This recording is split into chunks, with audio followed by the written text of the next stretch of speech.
मिलेगा। हर किसी की कुंडली में मून है, उसको मालूम होना चाहिए कि उसकी मेंटल स्टेबिलिटी कहाँ से आएगी।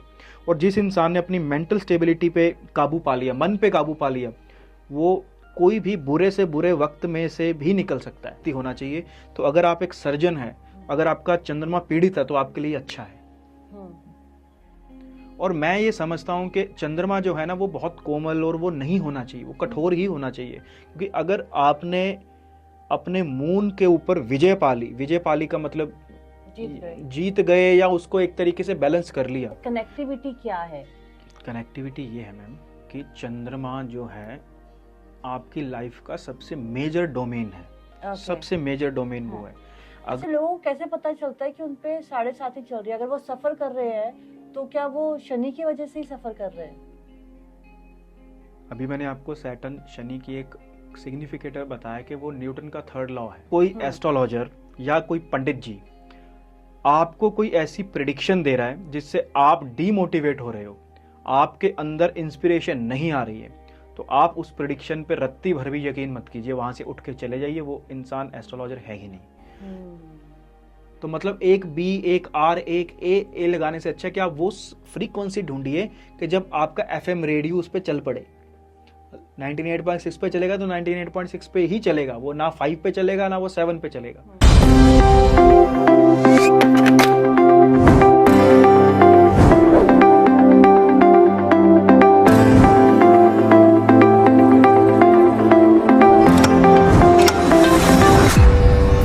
का जो हमारा एपिसोड है वो है ज्योतिष विद्या पे, जिसको हम आज के मॉडर्न टाइम पे वैदिक एस्ट्रोलॉजी के नाम से जानते हैं। ये टॉपिक बहुत ट्रेंडिंग है और बहुत ही इंसाइटफुल है, और इसलिए आज के जो हमारे गेस्ट है वो है एक astrology coach, karma reader and psychic Anubhav. So Anubhav, welcome on breaking the norm podcast and joining our podcast. Thank you for that.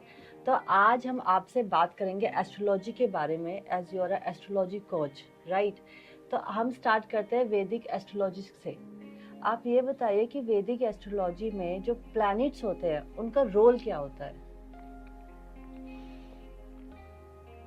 देखिए, प्लैनेट्स 9 भगवान ने बनाए हैं, और कभी भी आजकल एक मन में लोगों के वहम डाल दिया गया है कि ये प्लैनेट बुरा है, ये अच्छा है, ये उच्च का है, ये नीच का है।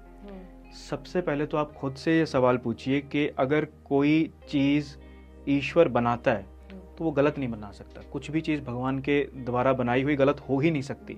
उसको गलत या नेगेटिव, पॉजिटिव या नेगेटिव करना हमारी इच्छा, इंसान ने किया अपनी इच्छाओं के अकॉर्डिंग। मतलब अगर कोई चीज़ मुझे पैसा दे रही है तो वो अच्छी हो गई, कोई मुझसे ले रही हो तो वो बुरी हो गई।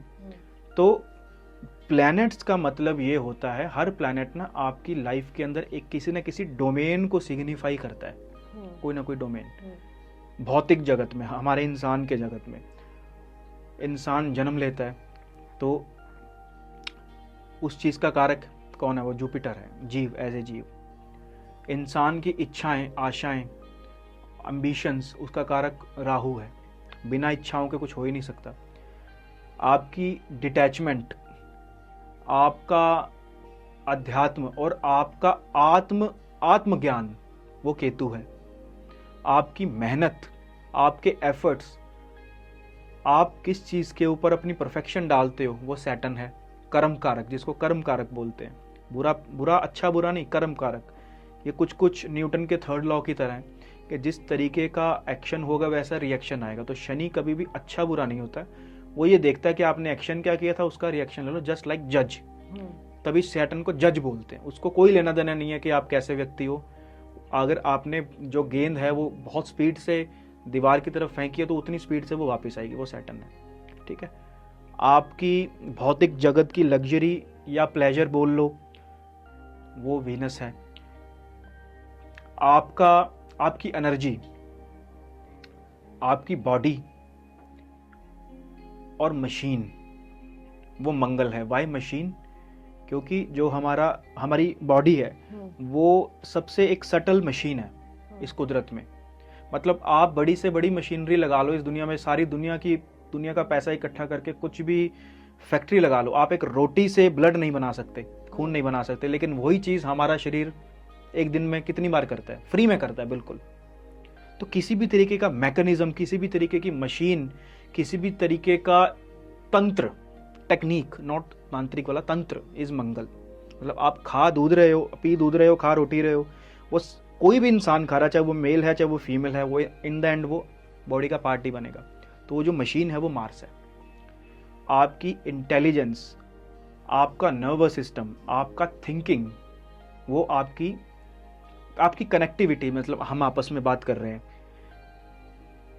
कम्युनिकेशन किस तरीके से, मतलब जरूरी नहीं है कि मैं अपनी बात को बोल के ही आपके तरफ करूं। मतलब मैं आप कोई बात हुई, मैं आपको कोई रिएक्ट नहीं कर रहा, लेकिन आप मेरे फेस एक्सप्रेशन से, बिना फेस एक्सप्रेशन से, इंसान की वाइब से भी पहचान सकते हो इंसान क्या कम्युनिकेट करना चाह रहा है। वो जो कनेक्शन बन रहा है एक वायर की तरह, वो आपका मरकरी है, जिसको बुध ग्रह बोलते हैं।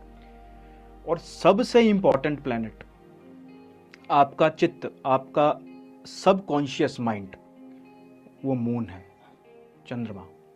मतलब अगर हमने अपने गुरुओं से कोई सबसे बड़ी चीज सीखी है, तो सबसे इंपॉर्टेंट और सबसे पावरफुल अगर कोई प्लैनेट है पूरे जगत में, तो वो चंद्रमा है। आपकी कुंडली के अंदर या कुछ भी कह लो, कोई प्लैनेट उच्च का है, कोई नीच का है, कोई शुभ है, कोई अशुभ है, कोई फर्क नहीं पड़ता। अगर आपका मून बैलेंस्ड है तो आप कुछ भी कर सकते हो, कुछ भी मतलब कुछ भी कर सकते हो। अब बात बैलेंसिंग की आई है। अब ये ऐसा कोई भी नहीं है कि कोई इंसान अपना मून बैलेंस नहीं कर सकता। दुनिया में भगवान ने हर इंसान को मून दिया है, किसी के साथ पार्शलिटी नहीं की। हर किसी की कुंडली में शुक्र है, वो पैसा कमा सकता है। हर किसी की कुंडली में जुपिटर है, उसको लक मिलेगा। हर किसी की कुंडली में मून है, उसको मालूम होना चाहिए कि उसकी मेंटल स्टेबिलिटी कहाँ से आएगी। और जिस इंसान ने अपनी मेंटल स्टेबिलिटी पे काबू पा लिया, मन पे काबू पा लिया, वो कोई भी बुरे से बुरे वक्त में से भी निकल सकता है। मतलब आपके ऊपर कोई बुरा वक्त आया, हर इंसान के ऊपर आता है उल्टा, पर कुछ लोग होते हैं जो मेंटली स्ट्रांग होते हैं, वो उस चीज को ओवरकम कर जाते हैं। तो उनका मून अच्छा होता है? बात अच्छे की नहीं है, बात ये होती है कि how you deal with it. अब फेवर में होता है, इन्फ्लुएंस्ड होता है, क्या होता है? लाइक आप इन्फ्लुएंस्ड, हाँ। आपने बहुत अच्छा वर्ड यूज किया। अब जैसे फॉर एग्जांपल आजकल आपको सुनने को मिलेगा, लोग कहते हैं आपका चंद्रमा पीड़ित है, उसको मंगल देख रहा है, वो राहु के पीड़ित साथ मतलब बीमार है, पीड़ित है, मतलब वो दुख, वो थोड़ा सा ना कष्ट में है, सफर कर रहा है। अब ये बुरा है या अच्छा? अभी आप एक ही सेकंड में इसको अच्छा भी बना दोगे, एक ही सेकंड में बुरा भी बना दोगे। कैसे? आप एक सर्जन है, आप मान लो आप डॉक्टर हैं, और आपको किसी की सर्जरी करनी है अभी, और किसी का बॉडी काट के कुछ ना कुछ वो ऑपरेशन उसको ठीक करना है। क्या एक कोमल मन वाला इंसान ये किसी की बॉडी काट सकता है? बिल्कुल भी नहीं काट सकता। मतलब उसका मन जो है कठोर चाहिए, कठोर मन वाला व्यक्ति होना चाहिए। तो अगर आप एक सर्जन है, अगर आपका चंद्रमा पीड़ित है, तो आपके लिए अच्छा है। और मैं ये समझता हूं कि चंद्रमा जो है ना, वो बहुत कोमल और वो नहीं होना चाहिए, वो कठोर ही होना चाहिए। क्योंकि अगर आपने अपने मून के ऊपर विजय पाली का मतलब जीत गए, या उसको एक तरीके से बैलेंस कर लिया उन्हीं प्लैनेट से जो उनको दुखी कर रहे हैं। मतलब आपको जो प्रॉब्लम करने वाला एक प्लैनेट होगा, और वही आपकी दवा होगा, और वही आपकी प्रॉब्लम होगा। तो बाकी जो प्लैनेट्स है वो मून को बहुत इफेक्ट करते हैं, आप ये कह रहे हैं? नहीं, मैं ये कहूंगा कि सबसे इंपॉर्टेंट मून है। मून जो है सबसे इम्पोर्टेंट प्लैनेट है हमारे एस्ट्रोलॉजी में। तो इसकी जो इम्पोर्टेंस है, क्या ये दूसरे प्लैनेट्स को ज्यादा इन्फ्लुएंस करता है, या दूसरे प्लैनेट इससे इन्फ्लुएंस होते हैं? कनेक्टिविटी क्या है? कनेक्टिविटी ये है मैम कि चंद्रमा जो है आपकी लाइफ का सबसे मेजर डोमेन है। सबसे मेजर डोमेन वो है। अगर वो पावरफुल है, पावरफुल मतलब ये नहीं कि वो बहुत अच्छे प्लैनेट के साथ है, उच्च का नीच का नहीं। बात ये है कि अगर वो अपनी हाईएस्ट एफिशिएंसी पे आप काम उसको लगा रहे हो, तो बाकी प्लैनेट्स का चाहे अच्छा हो चाहे बुरा, आप उसको टैकल कर लोगे। जैसे कहते हैं कि शनि सबसे ज्यादा मतलब कि गुस्से वाला प्लैनेट, या जस्टिस वाला प्लैनेट बोलो। शनि की 7.5 जो होती है लोगों पे भारी पड़ी रहती है, और शनि एक ऐसा प्लैनेट है जो बहुत स्लो मूव करता है सारे प्लैनेट्स में से। तो वो जब अगर रिजल्ट देता है अपने उसका अच्छे का, तो वो बहुत अच्छा देता है, बट जब वो खराब होता है तो वो बहुत ज्यादा खराब करता है। तो मैंने तो मून के बारे में मतलब फ्रैंकली नहीं इतना, आपसे ही पता चल रहा है, बट जो मैंने सुना है और पढ़ा तो नहीं है इसके बारे में, यही सुना है कि हाँ शनि की 7.5 लोगों पे चल रही होती है। अच्छा, लोगों को कैसे पता चलता है कि उन पे 7.5 चल रही है? अगर वो सफर कर रहे हैं तो क्या वो शनि की वजह से ही सफर कर रहे हैं? अभी मैंने आपको सैटर्न शनि की एक सिग्निफिकेटर बताया कि वो न्यूटन का 3rd लॉ है, जैसा करोगे वैसा वैसा फल मिलेगा। हाँ। अब एक टाइम के ऊपर कितने ही व्यक्ति जन्मे होते हैं ना, एक सेकंड के अंदर कितने ही बच्चे जन्मते हैं, उनकी एक ही टाइम पे 7.5 चलेगी। अब कुछ लोग अच्छा कर रहे होंगे, कुछ लोग परेशान होंगे। ये ऐसा क्यों? वो कुदरत पार्शलिटी नहीं करती है। वो ये कहता है कि शनि की 7.5 उसको बोलते हैं कि जब आपके मून के ऊपर से, वही मून आ गया वहां पे, मून के ऊपर से सैटर्न का ट्रांजिट होता है। ट्रांजिट मतलब एक तरीके से अलार्म। आपने सुबह 4 बजे का अलार्म सेट किया, जैसे जैसे सुई उसके पास जाएगी वो बजने वाला होगा। ठीक वैसी सैटर्न की 7.5 उसको बोलते हैं। अगर उस पीरियड के अंदर इंसान ने अपने सबकॉन्शियस माइंड के ऊपर, अपने मन के ऊपर जो है काम किया, तो उसको वो 7.5 खराब नहीं करेगी। चंद्रमा ना परिवर्तन का कारक है, बदलाव का, कुछ चेंज होना। शनि आपका प्रोफेशन है, तो 7.5 के अंदर वो आपको क्या बोल रहा है कि आपके जो कर्म है उसमें बदलाव आएगा। अब एक बात बोली जाती है, वो भगवत गीता में भी लिखी है कि change is the only constant. ठीक है, बदलाव से घबराना नहीं चाहिए। सफर वही इंसान करता है जिंदगी के अंदर जो बदलाव से घबरा रहा होता है। आज मैं एस्ट्रोलॉजी कर रहा हूं, आज आप ये काम कर रहे हो, कल को 5 साल के बाद आपके मन में ये आए कि नहीं ये तो नहीं, अब तो कुछ और करना पड़ेगा। अगर आप अभी से घबरा गए तो आप सफर ही करोगे। और आपने ये मान के चला कि भाई बदलाव ही नियम है, कोई बड़ी बात नहीं होती, ये कुदरत है, तो वो 7.5 आपको इफेक्ट नहीं करेगी। क्यों? कितने भी प्राइम मिनिस्टर उठा लो अपने इंडिया के, जितने भी अपनी पद से चीफ मिनिस्टर से प्राइम मिनिस्टर बने, वो सभी अपनी 7.5 में बने। 7.5 क्या बोल रही है कि आपका काम बदल जाएगा, आपके ऊपर रिस्पॉन्सिबिलिटी बढ़ जाएगी, हो सकता है आपकी जॉब चली जाए। नरेंद्र मोदी जी जब चीफ मिनिस्टर से प्राइम मिनिस्टर बने तो उनकी 7.5 चल रही थी। पहली कंडीशन क्या थी कि आपकी रिस्पॉन्सिबिलिटी बढ़ जाएगी। पहले वो 3-4 करोड़ लोगों को संभाल रहे थे गुजरात में, अब 150 करोड़ लोगों को संभाल रहे हैं, रिस्पॉन्सिबिलिटी बढ़ गई। दूसरी क्या थी? जगह बदल जाएगी या काम बदल जाएगा, चीफ मिनिस्टर से गुजरात से दिल्ली आ गए, बन गए। तीसरी क्या थी कि आपकी जॉब चली जाएगी। टेक्निकली देखा जाए तो जॉब चली गई, चीफ मिनिस्टर की जॉब चली गई, अब नई जॉब आ गई। अब कुछ लोग कहेंगे कि भाई ये तो भाग्य है, ये वो नहीं, उस इंसान ने अपना चंद्रमा बहुत बैलेंस रखा है, जिसको हम लगन बोलते हैं। उनके तो लगन में बोलते नीच का चंद्रमा है। बात उच्च नीच की नहीं है, बात यह है कि वो मेंटली इंसान बहुत साउंड है। अच्छा, वो इंसान मेंटली बहुत साउंड है, डिस्पाइट की एस्ट्रोलॉजी की अवेयरनेस है या नहीं। इट्स अबाउट कि अगर आप अपने बॉडी, माइंड और सोल को साउंड रखते हैं, अगर बैलेंस रखते हैं, तो फिर आपको एस्ट्रोलॉजी की कोई जरूरत नहीं है, अगर आपने अपने बॉडी, माइंड और सोल पे काबू पा लिया है। देखिए, एस्ट्रोलॉजी का तो काम ही ये है आपको गाइड करना, गाइडेंस, सिर्फ गाइडेंस टूल है। आप, ये पानी है, पानी में आपने नमक डाल दिया, आपने क्या बोला? मैंने पानी में नमक डाला, और आप इसको साइंटिफिक लैंग्वेज में क्या कहोगे? H2O+ sodium chloride. आपको ये क्या बोल गया? इसका तो मतलब मुझे समझ नहीं आया। हाँ, पानी में नमक डाल दिया, वो मुझे समझ में आया। मैं आपको आम भाषा में बोलूं कि आपको अपने काम के अंदर परिवर्तन लाना होगा, आपको समझ आ गया। अगर मैं आपको ये बोलूं आपका चंद्रमा इस राशि में, इस नक्षत्र में है, इसका शनि का गोचर इतनी तारीख से इतनी तारीख तक होगा, लोग उसको इजीली नहीं समझ पाएंगे। कंफ्यूजिंग है, कॉम्प्लिकेटेड है। ये एक्चुअली लोगों ने कर दिया है। ये आपके अंडरस्टैंडिंग के लिए, राइट? क्योंकि आप ये सब्जेक्ट पढ़ रहे हैं, पर अगर आपके पास कोई रेमेडी या सॉल्यूशन के लिए आता है तो आप उसको एक अलग पर्सपेक्टिव से बताएंगे ताकि वो चीज समझ आ जाए। देखिए, astrology is a practical life. आजकल क्या है ना, चार्ट खुले होते हैं हमारे सोशल मीडिया पे, बताया जा रहा होता है, बहुत सारी एप्स भी हैं। मतलब पता नहीं कलयुग चल रहा है इसलिए इतनी इंस्टेंट ऐसे अवेयरनेस आ रखी है, वास्तु या न्यूमरोलॉजी और अपना वैदिक एस्ट्रोलॉजी और बहुत सारे डिफरेंट थिंग्स ऑल्सो।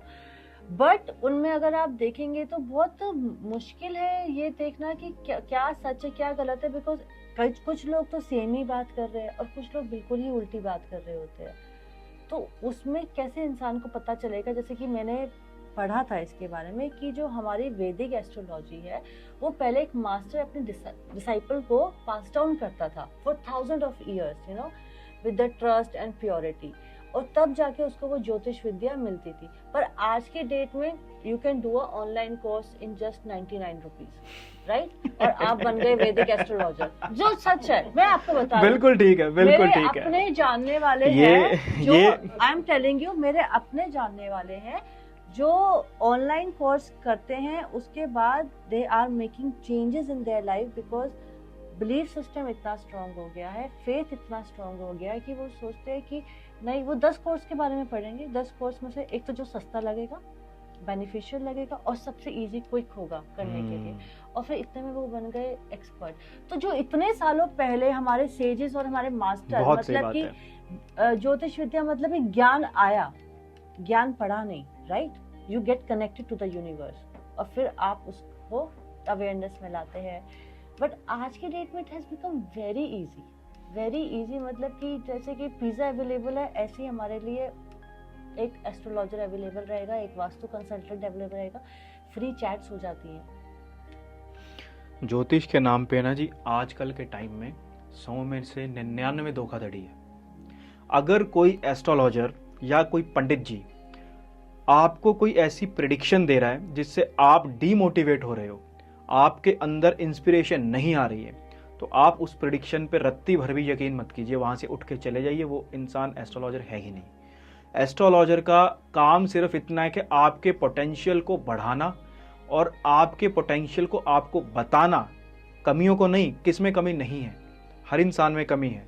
जाम्बवंत जी सबसे बड़े मोटिवेशन स्पीकर रहे हैं, जिन्होंने हनुमान जी को उनकी शक्तियां याद दिला दी कि तुम ही जा सकते हो समुद्र को लांघ के। वो सबसे बढ़िया गाइडेंस गिवर है। एक एस्ट्रोलॉजर को सिर्फ एक गाइडेंस गिवर होना चाहिए। अब दो बच्चे हैं, एक बच्चा है जिसके 2 सब्जेक्ट में है, एक इंग्लिश एक मैथ्स। उसके इंग्लिश के अंदर 100 में से 70 नंबर आ रहे हैं, या मतलब कह लो वो मुश्किल से 60 पे खेल रहा है, पास हो रहा है। और एक मैथ्स में वो उसके 100 में से 80 आ रहे हैं। आप उसका फोकस इंग्लिश पे नहीं करवाओगे, आप उसका फोकस मैथ्स पे करवाओगे, ताकि वो 80 को 95 और 100 तक लेके जा सके। अगर आपने सारा फोकस उसका इंग्लिश पे करवा दिया, जो 60 पे आ रहा था, हो सकता वो बहुत मेहनत करके 60 से 75 तक आ जाए, लेकिन वो जिसमें 80 आ रहे थे ना, वो भी कम होकर 70 हो जाएंगे।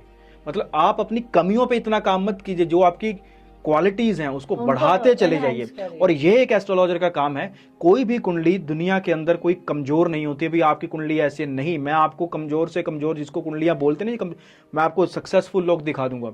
और जिसको बड़े बड़े ये योग बताते हैं भी बहुत बढ़िया ये, मैं आपको अनसक्सेसफुल लोग दिखा दूंगा, जो मतलब एक तरीके से हारे हुए लोग हैं। मैं समझता हूं कि कुंडली जितनी ज्यादा किसी इंसान की सफरिंग से भरी होगी ना, वो उतना ही ज्यादा ग्रो करेगा। क्योंकि आप किसी को कंफर्ट जोन में डाल दो तो कुछ नहीं कर पाएगा।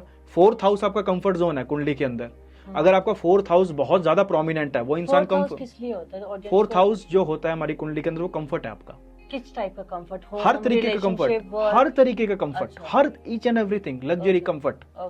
मतलब मैं कह सकते हो हर तरीके का कंफर्ट। मतलब मैं आज आपके पास यहाँ आया हूँ, या आपके पास अच्छा फोन है, आप गूगल मैप से देख रहे हो कहाँ है। पुराने टाइम में हम पूछ के जाते थे, भाई ये एड्रेस बताना, तो कहाँ जाना। हाँ, तो 4th हाउस तो फिर आई थिंक सबका ठीक होगा। सबका ठीक होगा, तभी तो लोग जो है वो परेशान है कि अब तंग आ गए कंफर्ट जोन में रह के, कि सब कुछ बहुत, लोग ग्रो नहीं कर पा रहे हैं।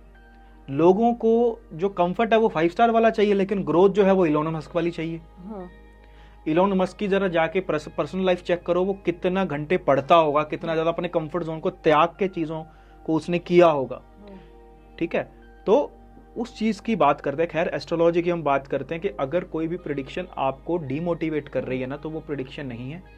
Astrology is not meant for prediction, it is for guidance tool. Guidance tool. अब फॉर एग्जाम्पल, अगर लिखा है, मतलब जो चीज तो लिखी है ना, वो तो होगी। डेस्टिनी, अब डेस्टिनी पे हम बात करते हैं। सब कुछ फिक्स नहीं है। क्या हमारे हाथ में? हाँ, कुछ हमारे हाथ में है। कैसे? देखिए, जब हम डेस्टिनी की बात करते हैं ना, तो आम लोगों के पास ना एक बहाना आ जाता है सब कुछ भगवान पे छोड़ने का, कि भाई हमारी तो भाग्य ही वो है। क्योंकि हम अपने हाथ में उस चीज की रिस्पॉन्सिबिलिटी नहीं लेना चाहते हैं, इसलिए हम ईश्वर और भाग्य पे छोड़ देते हैं। तो ईश्वर और भाग्य भी इंसान की ही उपज है। वो एक बिलीफ सिस्टम होता है ना, बन गया ना, वो बन गया। मतलब कि सुन के कि अच्छा जो हो रहा है अच्छे के लिए हो रहा है, या अच्छा मैं ऐसा नहीं कर पा रहा तो ठीक है, मेरा टाइम खराब चल रहा है, या 7:30 है। देखिए, या फिर अच्छे से कि आपने ये भी बात की थी कि राशि, कोई भी एस्ट्रोलॉजी किसी का भी बर्थ चार्ट कोई वीक नहीं होता है। हाँ हाँ, एस्ट्रोलॉजी बर्थ चार्ट रहता है, इसमें कोई ऐसे वीकनेस नहीं होती नहीं है। होती है। जो वीकनेस होती है वो इंसान की अपनी लाइफ में खुद होती है। अपनी फ्री विल और उसको चूज करना, हाँ। अपने डिसीजंस को, हम्म, ठीक है। आप जब भी कोई डिसीजन लेते हैं तो आपकी डेस्टिनी आगे की लिखी जाती है। आप अपनी खुद की डेस्टिनी लिखते हो। सब कुछ फिक्स नहीं है लेकिन एक पैटर्न फिक्स है। फॉर एग्जाम्पल डिसीजंस और पैटर्न्स के लिए कौन सा प्लैनेट होता है? मैं आपको बताता हूँ, हाउसेस सब कुछ होता है इसमें। देखिए, आपकी डेस्टिनी है कि आपका बीमारियों पे खर्चा होगा, ये आपकी डेस्टिनी है। उसका टाइम पीरियड आया, अब आपका बीमारियों पे खर्चा होने वाला है। आपने क्या किया? आपने बीमारियों पे ही खर्चा किया, पर अपनी ना करके किसी और की पे किया। अच्छा। आपने सुना होगा ना भी, लोग जो हैं वो चैरिटेबल हॉस्पिटल खोल रहे हैं या दूसरे की मेडिसिन का खर्चा हम उठा रहे हैं। तो यानी कि उस स्पेसिफिक टाइम पीरियड के अंदर इंसान का बीमारियों पे या दवाइयों पे खर्चा लिखा था, उसने खुद अपनी फ्री विल से किया, अपनी पे ना करके सामने वाली पे किया, तो वो चीज फुलफिल हो गई। अगर इंसान बचा के रखता है, इसीलिए हमारे सनातन में या कहीं भी देखिए दान देने की एक प्रथा रही है कि निकालो, दो। जब तक आप दोगे नहीं, वो जैसे टैक्स देते हैं या एक तरीके से डोनेशन देते हैं, तो जब तक वो जाएगा नहीं, वो आपके ऊपर ही खर्च होगा। अच्छा, मैं आपको यहाँ रोकना चाहूंगी। जो एस्ट्रोलॉजी है तो ये प्लैनेट्स गिविंग और रिसीविंग पे काम करते हैं। The more you give the more you receive, is it like that? जैसा आपने बोला डोनेशन, ये एक तरह का दान हो गया। आप बोलते हैं ये करो वो दो, है ना, अपने प्लैनेट्स को ठीक करने के लिए। तो बेसिकली प्लैनेट्स के साथ एक एक्सचेंज चलता है गिविंग एंड रिसीविंग का, क्योंकि रेमेडीज में या किसी भी चीज में without giving you can not influence other planets to work in your favour. Is it like that? देखिए, डोनेशन किसी भी तरीके की हो, आप कभी भी डोनेशन इसलिए मत कीजिए कि आपको कुछ चाहिए। कोई भी डोनेशन किसी एम्बिशन से या किसी इच्छा से कि मुझे कुछ बदले में मिलेगा, कोई भी डोनेशन किसी डर से कि मुझे पंडित जी ने बोला या एस्ट्रोलॉजर ने बोला मेरा ये ग्रह वीक है, मुझे इसको दे दूं। हाँ, मैं इसी पॉइंट पे आई थी, तो आपको रिजल्ट नहीं कि जैसे गाय को हल्दी पे लगा के आलू खिलाओ तो कोई फर्क नहीं बैंकों पड़ता, के लोन और कोई फर्क नहीं आपकी लक्ष्मी वो हो जाती है। और लोग बोलते हैं कि लोगों को ना शॉर्टकट चाहिए। हाँ। लोग अपनी रिस्पॉन्सिबिलिटी लेने के लिए तैयार नहीं अपने कर्मों की, इसीलिए वो अपना जो भार है पाप का वो गाय पे डालना चाहते हैं कि अगर हम गाय को हल्दी खिला देंगे तो शायद हमारे किए गए कर्म जो हैं वो खराब हो जाएं। चंद्रमा जो है वो खाने का कारक है, फूड का। चंद्रमा जो है मदर का कारक है और चंद्रमा धोखे का कारक है। अभी आज थोड़ी देर पहले हमारे पास एक कॉल आई, शायद बाहर से थी, वो ओमान से थी, ओमान या दुबई कहीं से आई थी। उसका क्वेश्चन ये था कि सर मेरी मदर जो है उसकी तबीयत खराब है, शायद साइकोलॉजिकल इशू है, साइकोलॉजी भी मून है, मुझे रेस्टोरेंट, हाँ मस्कट से आई थी, तो मुझे रेस्टोरेंट से बहुत लॉसेस मिल रहे हैं। चंद्रमा आपको मून दिख रहा है। वो इंसान 100% अपने खाने के अंदर चीटिंग कर रहा है, मिलावट कर रहा है, इसलिए उसको ये रिजल्ट मिले हैं। या उसका स्टाफ मिलावट कर रहा है। भाई देखो, बिना उसको क्या मालूम नहीं है कि मैं कहाँ बैठा हूँ। भाई आपके अंडर अगर कोई इंसान काम कर रहे हैं तो आपको अपनी परफॉर्मेंस, अपनी कंपनी की, अपनी फर्म की मालूम होती है कहाँ क्या चल रहा है। अगर वो इतना बड़ा रिजल्ट नहीं देती, फिर वो कॉन्शियसली हो रही है, क्योंकि जो पाप होता है ना वो शरीर नहीं करता है, पाप मन करता है। और पाप क्या होता है? पाप इंटेंट को गलत रखना होता है। में पाप किसको बोलेंगे? इंटेंट को गलत रखने को बोलेंगे, अपनी इंटेंशन। अगर मैं किसी का शरीर काट रहा हूँ, मार रहा हूँ, तो मैं पाप नहीं कर रहा हूँ अगर मैं सर्जन हूँ तो। लेकिन अगर मैं एक चोर हूँ तो पर मेरा इंटेंट खराब है तो मैं पाप कर रहा हूँ। मतलब एक सर्जन भी उस चाकू से किसी शरीर को काट रहा है, पर मान लो उसके हाथ से वो इंसान मर गया, पेशेंट जो है डेथ हो गई, ऑपरेशन करते, उसको पाप नहीं लगेगा।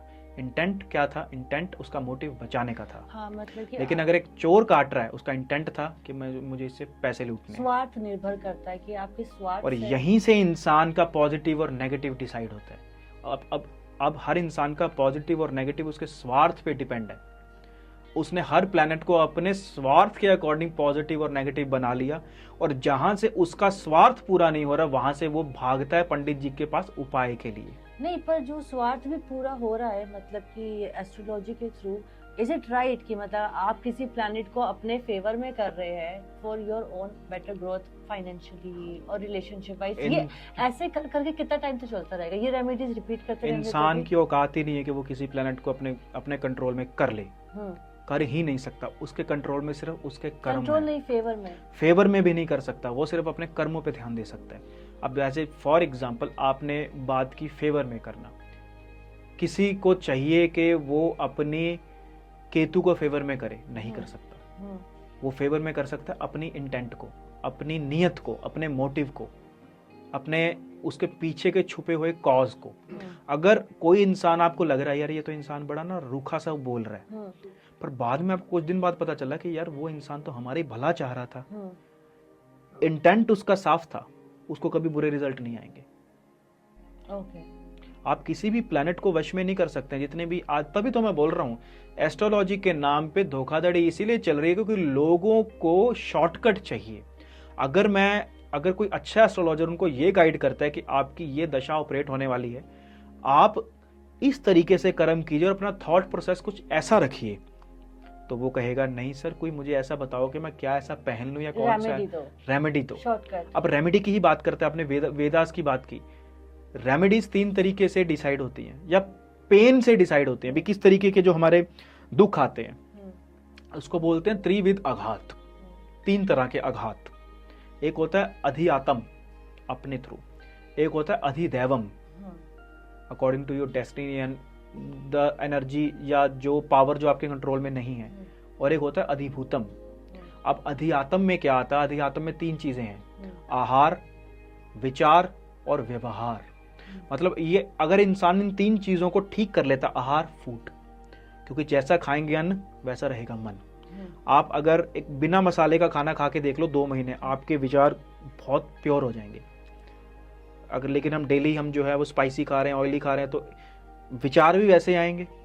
और जो पाप करता है इंसान वो विचार से ही करता है, वो हाथों से, वो तो एक मीडियम है।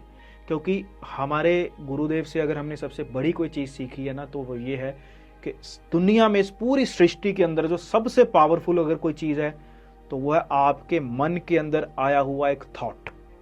आप यहाँ पॉडकास्ट चला रहे हैं, आपके मन में एक दिन एक थॉट आया होगा कि ये करना, वो वहां से शुरुआत हुई थी, वो बैक वो है, वो थॉट आपकी सोच बनती है, आपके वो कनेक्टिविटी बनती है, एक तरीके से प्लान बनता है, वो आपके वर्ड्स बनते हैं, वर्ड्स आपकी एक्शन बनते हैं, आप टीम इकट्ठी करोगे, उस एक्शन से आपके कर्म बनते हैं, आप किस तरीके का कर्म कर रहे हो, उस कर्म के अकॉर्डिंग आप अपनी और आने वाली जनरेशन की ब्लूप्रिंट डिसाइड करते हो, उनकी डेस्टिनी डिसाइड करते हो।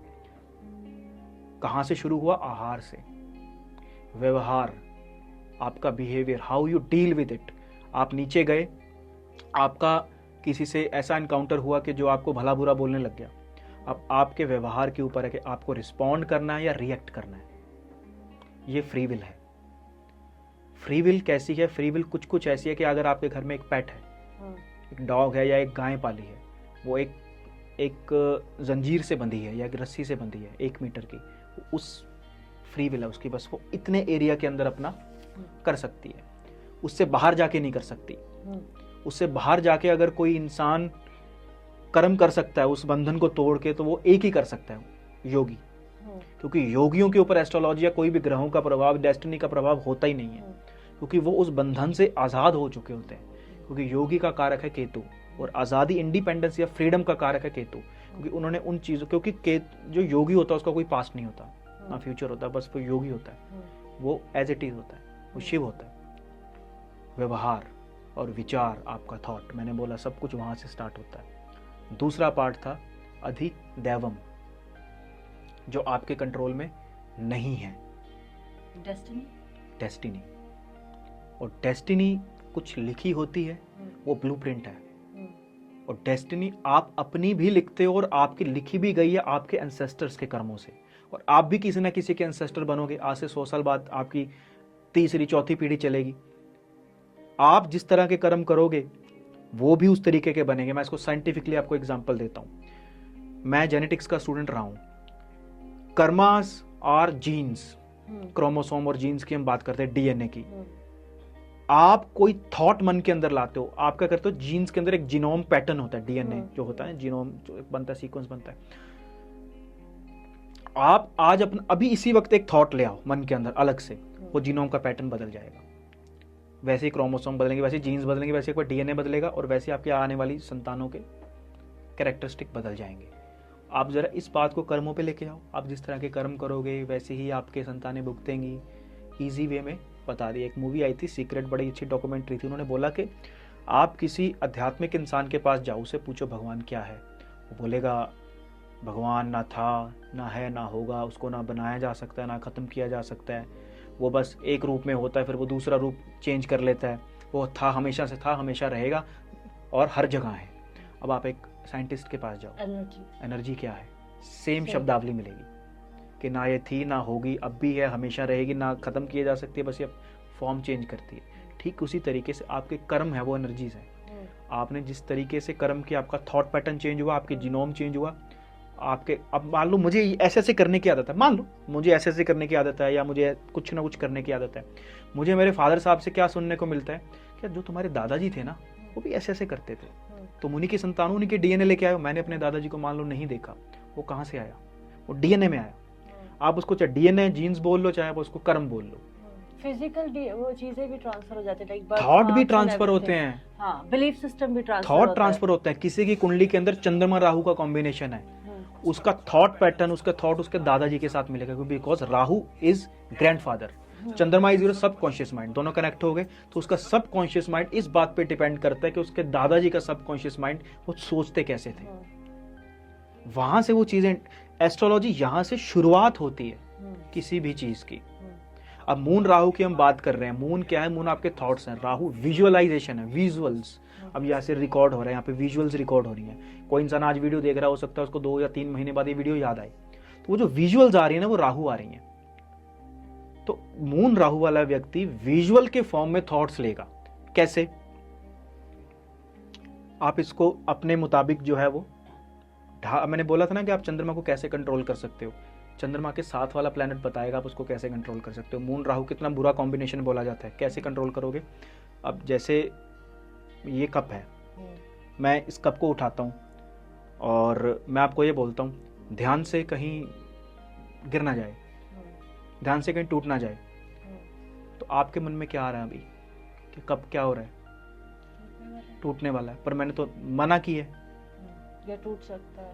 मतलब आपके मन में के अंदर एक छवि बन रही है कि टूट रहा है या टूट सकता है, और you are asking to be more careful, ये कप ना टूट जाए, तो आपके मन में टूटा हुआ कप आएगा अपने आप, एक छवि बनेगी। कि इसको साइड कर दो, बना ना।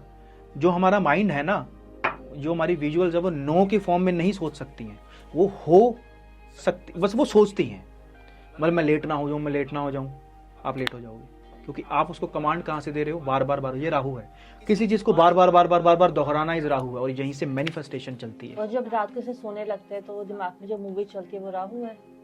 किसी भी तरीके की अपने आप एक स्टोरीज बनती हैं, यू नो, होता है। देखो अगर आपके अंदर विजुअलाइजेशन की फॉर्म अच्छी है तो वो एक तरीके से राहु है। विजुअलाइजेशन, किसी भी चीज को विजुअलाइज करना, आपकी कुंडली के अंदर मून राहु जैसा कॉम्बिनेशन है, और आप मैनिफेस्टेशन की बात कर रहे हो कि मुझे अपनी लाइफ के अंदर मैनिफेस्टेशन को लाना है कि मेरी लाइफ में ये हो जाए। आपको सबसे बढ़िया रेमेडी ये देता हूँ कि आप आराम से दिन में 2 या 3 मिनट निकालो, डीप ब्रीदिंग करो, शांत हो जाओ, और जो आप चाहते हो उस चीज को विजुअलाइज करो कि मेरे साथ वो एक्चुअल में हो रहा है, मैं उस चीज को देख रहा हूँ। मतलब आपको मैं अपनी, मेरे चार्ट के अंदर मून राहु का कॉम्बिनेशन है, मैंने कभी लाइफ के अंदर ये विजुअलाइज किया था मैं पॉडकास्ट करूंगा, और ज्यादा पुरानी बात भी नहीं है, ये 1-1.5 महीने पुरानी बात है। मैंने विजुअलाइज किया अपने आप को, मैं हाँ मैं उस कंडीशन में बैठा हूँ, मतलब मैं देख रहा हूँ अपने आप को, मैं ये कर रहा हूँ, मतलब अपने आप को विजुअलाइज कर रहा हूँ। वो चीज अपने आप आपकी जिंदगी के अंदर अट्रैक्ट हो जाएगी। अब एक पंडित जी या आपको डराने के लिए बोलेंगे आपकी कुंडली के अंदर चंद्रमा राहु है, आपको ये करना चाहिए, आप ये पहन लो, ये कर लो। आप उसको प्रैक्टिकल रेमेडी दो कि आपकी कुंडली के अंदर मून राहु है, आप विजुअलाइज जो करोगे आप वो बनोगे। मतलब मेरे आपके चार्ट के अंदर आप यहाँ पे किसी तरीके की ऐसी कोई तस्वीर लगा लो, आप उसके कैरेक्टरिस्टिक्स आप में आने शुरू हो जाएंगे। ये वो कॉम्बिनेशन बोल रहा है। Like what you are seeking is seeking you too. हमारे गुरुदेव बहुत अच्छी बात बोलते हैं, what you see what you become in moon Rahu combination. What you see here in your visualization. Correct. चाहे आप आंखों से देख रहे हो, राहु को क्या बोलते हैं, हेड है, बोलते हैं ना, हेड का क्या काम है, ऑब्जर्व करना, देखना। और केतु को क्या बोलते हैं, बॉडी है, उसके पास दिमाग नहीं है, उसके पास मुंह नहीं है, वो फील करता है। आपको गूज़बम्स आते हैं ना, जैसे लोगों को, वो फील करना होता है। मतलब आपका उसको अगर एस्ट्रोलॉजिकल लैंग्वेज में कहें तो केतु है, वैसे इंग्लिश में कहें तो गूज़बम्स हैं। अगर मून केतु है तो आप जिंदगी के अंदर मैनिफेस्टेशन करना चाहते हो तो 2 चीजें करो। पहला ये कि अपने आप को फील करो कि मैं वहां बैठा हूं, बस मैं वहां बैठा हूं, विजुअलाइज नहीं कर रहा, मतलब मैं आंखें बंद करके अभी मैं घर पे बैठा हूं, मैं फील कर रहा हूं। Like mentally and physically and emotionally you have to live that moment. बहुत सही बात, ये लाइन बहुत अच्छी है, मुझे आपने ये चीज दी आज। लिव दैट मोमेंट केतु के लिए। दूसरी चीज होती है केतु इज राइटिंग, लिखना, कैथारसिस, मैनिफेस्टेशन करे, जर्नलिंग करे। बिल्कुल ठीक बात है। केतु को लिखने से इसीलिए कहा गया है क्योंकि केतु की जब हम बात करते हैं तो उसको एक देवता से जोड़ते हैं, गणपति जी से, गणेश जी से, गणेश जी से। और गणेश जी पहले ऐसे देवता थे जो कहा जाता है कि उन्होंने वेदों को या विद्या को लिखना शुरू किया था। सबसे पहले लिखना उन्होंने शुरू किया था। महाभारत किसने लिखी? गणेश जी ने लिखी। वेद व्यास जी ने तो कही और लिखी उन्होंने। तो लिखने के जो है ना देवता वो गणेश जी है, केतु है। तो अगर आप कभी भी देखो कोई इंसान डिप्रेशन में है, moon Ketu is the combination for depression. आपको कोई कुंडली देखने की जरूरत नहीं है, किसी के पास जाने की जरूरत नहीं है। आप उसको सिंपली बोलो बेटा कैथारसिस करो। What is catharsis? उल्टी करना। उल्टी करना क्या होता है? निकालना मन में से। आपके माइंड में कोई थॉट बहुत ज्यादा कर रहा है, आप उसको लेके बहुत डिप्रेस्ड हो, आप उस चीज को एक बार लिख दो। एक वो मूवी थी शायद, वो क्या, शाहिद कपूर की जब वी मेट, उसमें फोटो को जला देता है, जला के फेंक देता है। वो कहता है कैसा लगता है? मुझे एक्चुअली अच्छा लग रहा है। वो क्या? वो कैथारसिस है। That is a remedy. Let go करना। मतलब तो फिर वो मैनिफेस्टेशन में कैसे आता है? अपने आप आएगा। चंद्रमा इज, मून इज द कारका ऑफ ग्रेविटेशनल पुश। सीक्रेट में क्या दिखाया है ना, क्या दिखाया गया है कि law of attraction, law of attraction की बात की गई है। लॉ ऑफ अट्रैक्शन आपकी कुंडली के अंदर चंद्रमा बताएगा कि आप अपनी जिंदगी के अंदर लॉ ऑफ अट्रैक्शन को किस तरीके से यूटिलाइज करोगे। हर इंसान विजुअलाइज करके चीजों को यूटिलाइज नहीं कर, मैनिफेस्ट नहीं कर सकता। हर इंसान लिख के या उस चीज को फील करके नहीं कर सकता। ये आपकी कुंडली बताएगी कि आपके लिए मैनिफेस्टेशन की कौन सी टेक्निक अच्छी है, वो आपका चंद्रमा बताएगा। आपकी कुंडली के अंदर मार्स मून का कॉम्बिनेशन है, आप चाहते हो कि मेरे साथ वो चीज हो, आप उस चीज को ना एक्शन में करना शुरू कर दो एक्टिवली। मैं लैपटॉप लेना चाहता हूं जिंदगी में, उसको अट्रैक्ट करना चाहता हूं। मैं बस बैठाऊंगा, आराम से बैठा हूं और आराम से ना ऐसे मैं फील कर रहा हूं कि मैं अपनी उंगलियों को ना अपनी टाइप कर रहा हूं, मेरे पास लैपटॉप है।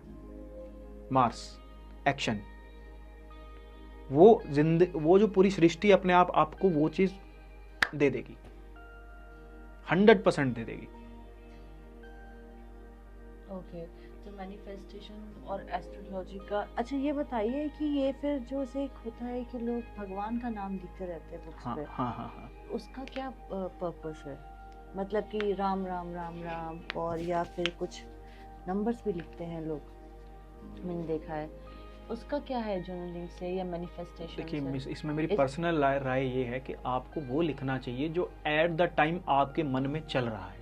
अब फॉर एग्जांपल कोई लेडी है, वो अपने हस्बैंड को लेके परेशान है, उसको कहा गया कि आप पेज पे भगवान का नाम लिखते रहिए, वो लिख रही है, और राम जी का नाम लिख रही है, वो कुछ भी लिख, लेकिन उसके माइंड में क्या चल रहा है कि मेरा हस्बैंड ऐसे कर रहा है, मेरा वो ना ऐसा ना हो रहा हो। माइंड में क्या चल रहा है? उसके माइंड में वो थॉट चल रहा है, लिख वो रही है। तो वो लिखने का कोई फायदा नहीं है। आप भजन कीर्तन में बैठे हो, भजन कीर्तन नहीं सुन रहे, माइंड कहाँ है? वहाँ क्या चल रहा होगा, गले पे कितना पैसा इकट्ठा हो गया, बैंक में कितना है। तो बात यह है कि अगर आप भगवान का नाम लिख रहे हो या भगवान का नाम कर रहे हो तो वो ही कीजिए। गौर गोपाल दास बोलते हैं कि जब मैं पानी पी रहा हूँ तो मैं सिर्फ पानी ही पी रहा हूँ। केतु वो है कि जब मैं वो कर रहा हूँ, लिविंग इन द मोमेंट इस केतु। अगर कोई इंसान अपनी मूवमेंट में जी रहा है, उसका केतु बढ़िया है। अगर किसी इंसान, मैं बताऊं राहु और केतु में फर्क क्या है सबसे बड़ा? राहु आपका एटीट्यूड है, हाउ यू थिंक, आपकी सोच या आपकी प्लानिंग क्या है, यहां पे क्या चल रहा है। मनी हीस्ट एक वेब सीरीज है, उसके अंदर एक कैरेक्टर है प्रोफेसर, मेरा फेवरेट कैरेक्टर है वो। उस बंदे को सब पता होता है कि अगर ये हुआ तो मैं ये करूंगा। पुलिस प्लानर राहु, मतलब मैं कहता हूँ राहु की अगर सबसे बढ़िया कोई रेमेडी हो सकती है ना, तो वो होता है always have a plan B of the plan B. मतलब अगर प्लान बी भी फेल होगा ना, मेरे पास उसका भी प्लान बी है। और राहु खराब कब होता है? जब इंसान इनसिक्योर होता है या कुछ गलत करता है या उसके पास कोई प्लान नहीं होता, तब राहु खराब होता है। अगर आप राहु ओरिएंटेड व्यक्ति हो, दो ही तरीके के व्यक्ति टॉक्सिक हैबिट से भी खराब हाँ होता है, सब कुछ होता है।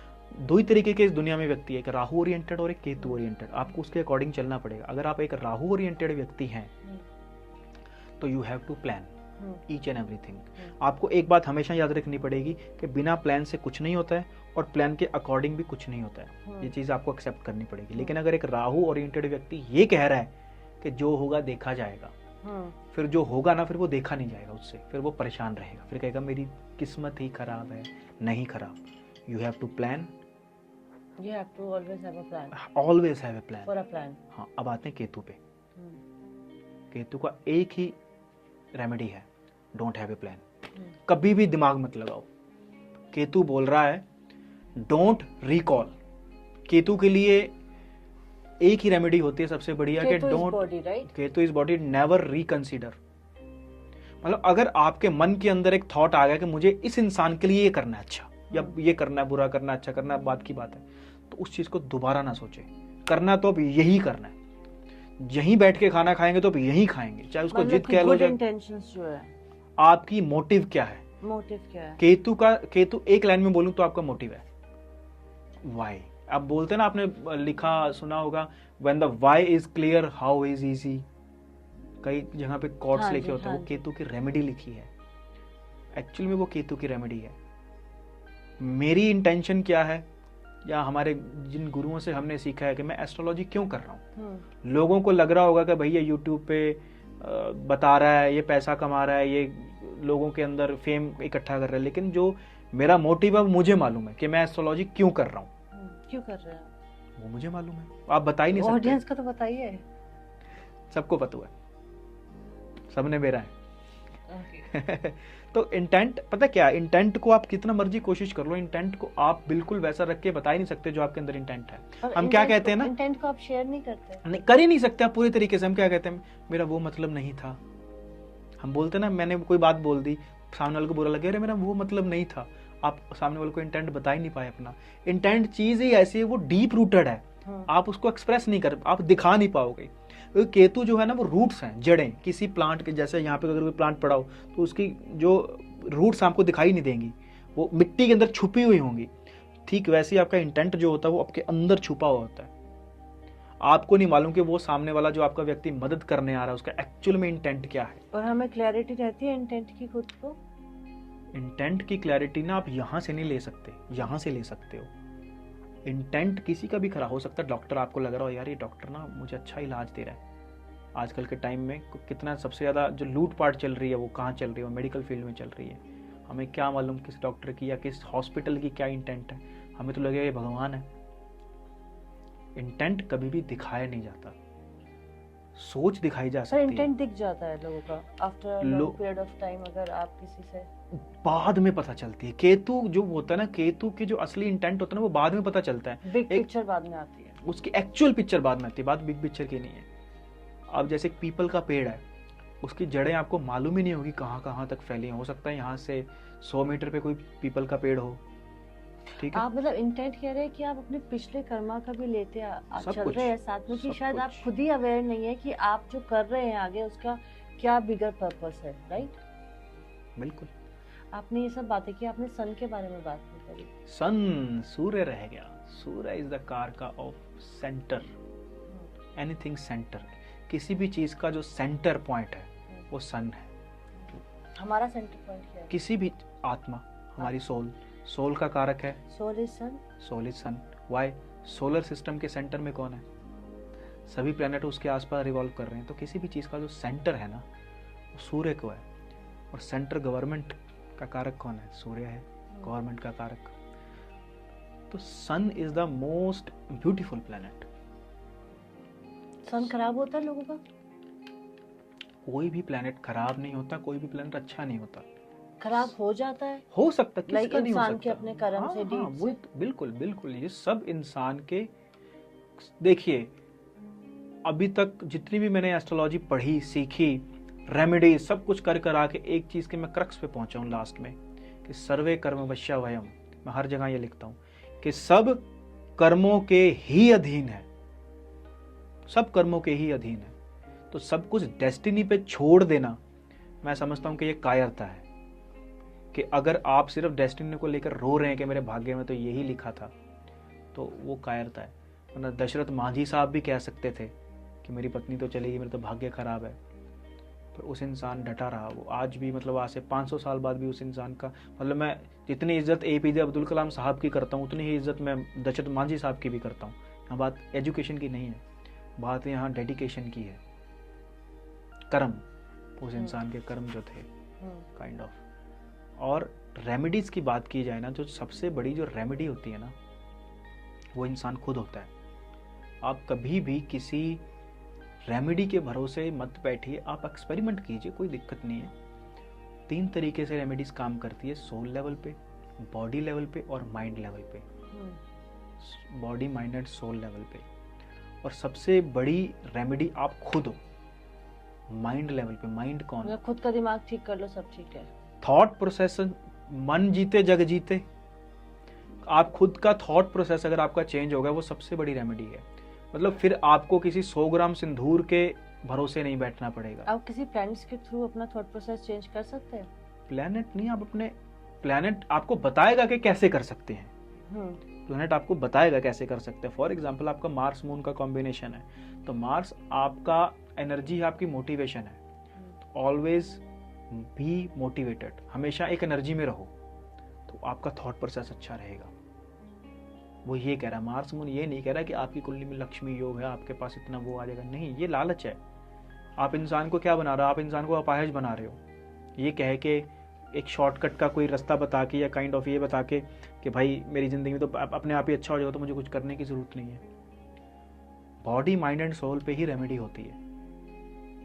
अगर आपने खुद इसको ठीक कर लिया, सबसे बड़ी रेमेडी ये है।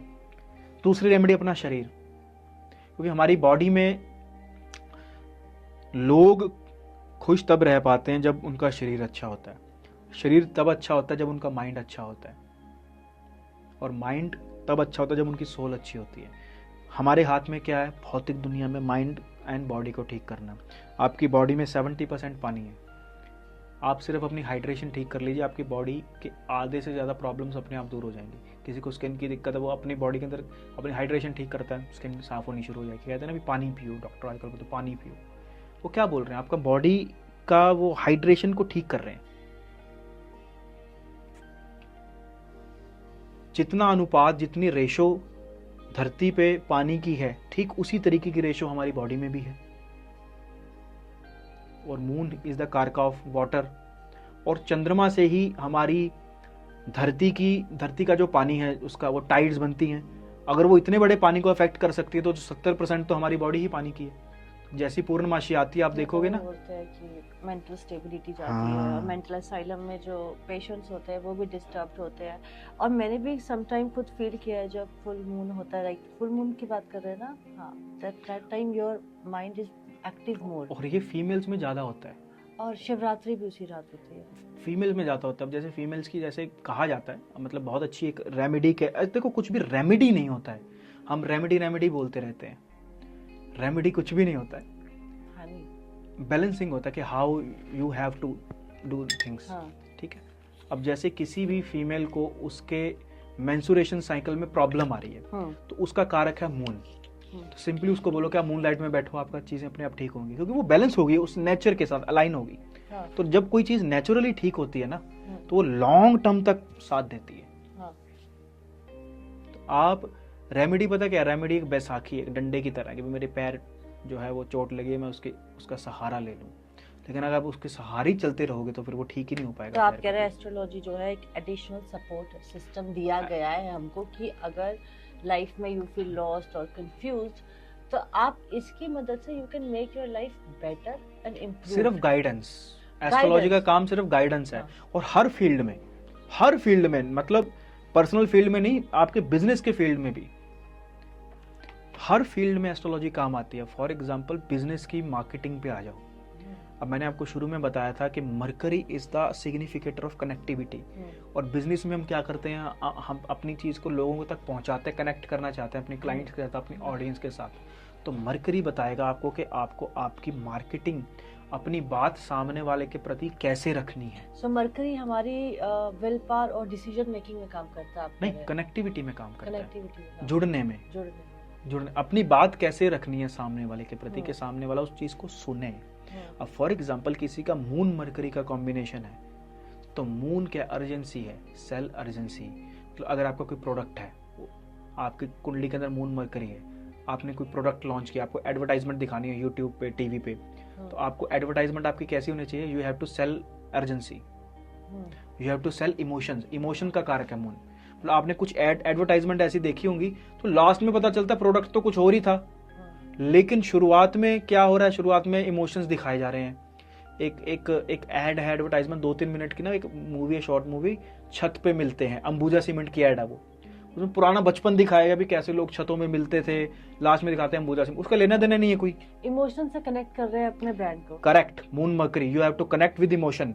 Mars Mercury, story telling. Mars Mercury, you have to connect with the people with challenge. आपने कुछ लोगों की एडवर्टाइजमेंट देखा होगा, इस बात की गारंटी है वरना पैसे वापस, वो मार्स है।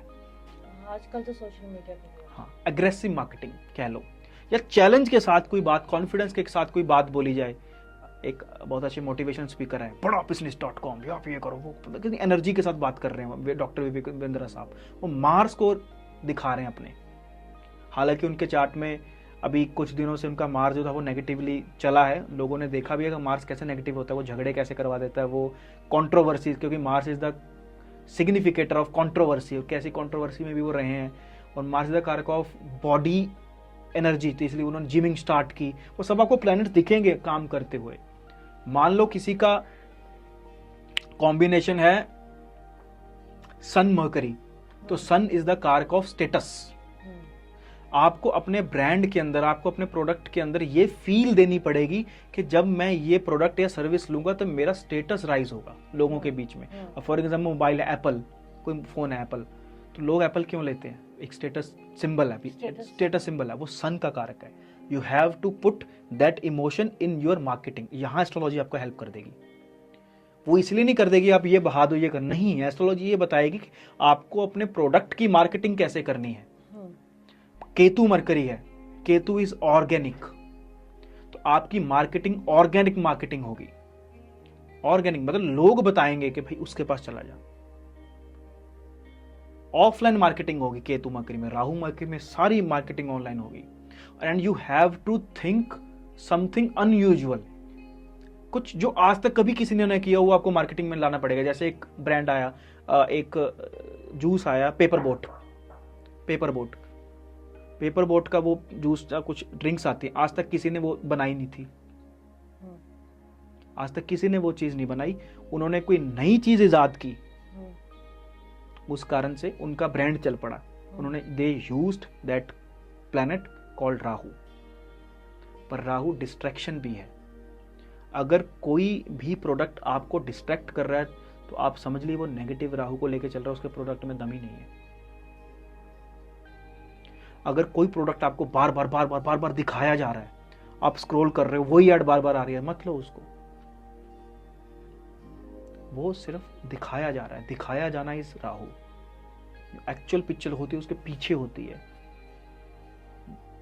वो जो बार बार कोई चीज आपके सामने दिखा रहे हैं ना, भी ये ले लो, आपको लगेगा यार इतना बार कह रहा है तो एक बार चेक कर ही लेते हैं। तो आपके जैसे 100 करोड़ लोग और भी चेक कर चुके, उन्होंने अपना काम किया और निकल लिए। ये राहु है।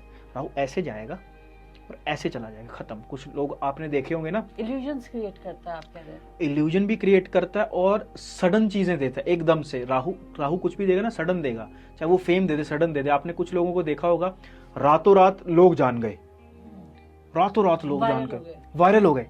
और वो वायरल कितना टाइम रहता है जरा बताना, उसके बाद नेक्स्ट कोई वायरल नेक्स्ट ना कोई आ जाए, ब्रेकिंग न्यूज की तरह है, बदल जाएगा ना, खत्म हो जाएगा। मतलब उसकी जो उम्र है ना वो कम है। लेकिन जो केतु की उम्र है ना वो हजारों साल तक चलने वाली है। केतु ओरिजिनल है। ऐसा इसलिए क्योंकि केतु धीरे धीरे होता है। आपने एक सिंगर का नाम सुना है, नुसरत फतेह अली खान साहब, हाँ जी, राहत फतेह अली खान हाँ साहब, जी। कब के हैं वो?